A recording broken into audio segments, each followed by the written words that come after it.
414 gram brown sugar সহ যুবক গ্রেপ্তার, মালদা জেলা আদালতে পেশ। গোপন সূত্রে খবরের ভিত্তিতে অভিযান চালিয়ে 414 গ্রাম ব্রাউন সুগার সহ এক যুবককে গ্রেপ্তার করেছে গাজল থানার পুলিশ।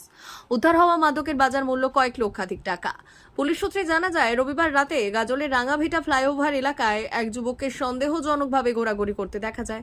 পুলিশ এসে আটক করে এবং তল্লাশি চালায়। তার ব্যাগের মধ্য থেকে একটি টিফিন বক্সে রাখা প্রায় 414 গ্রাম ব্রাউন সুগার উদ্ধার করা হয়।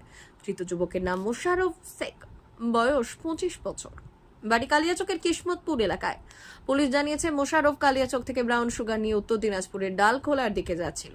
সোমবার তাকে মালদা জেলা আদালতে পাঠানো হয়েছে। যদিও ধৃতের পরিবারের দাবি তাকে ফাঁসানো হয়েছে। পুলিশ এই ঘটনার তদন্ত করছে।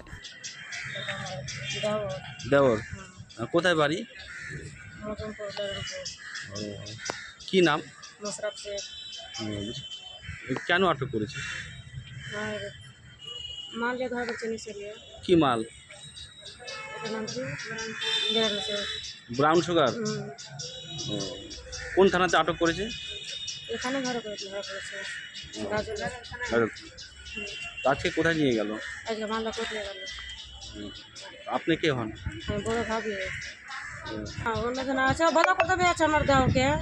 বাজারে ঘাটে দেখছে, হাফতা পাওয়া টাকা দিয়ে আপনার এতে আমার গরিব লোক হাফতা পেয়ে আছে, এদের মাল খায়, নিশা পাড়ে সবই খায়, সব নিশাই খায়। নিশা না খেতে থাকতে পারবে না, আবার হয়ে যাবে, পাগলের মতো হয়ে যাবে, লোক দেখেছে বেড়ার অভাব, বেড়াটা কম, যে যেটা বলছে এটা এখন অপারেশন করছে।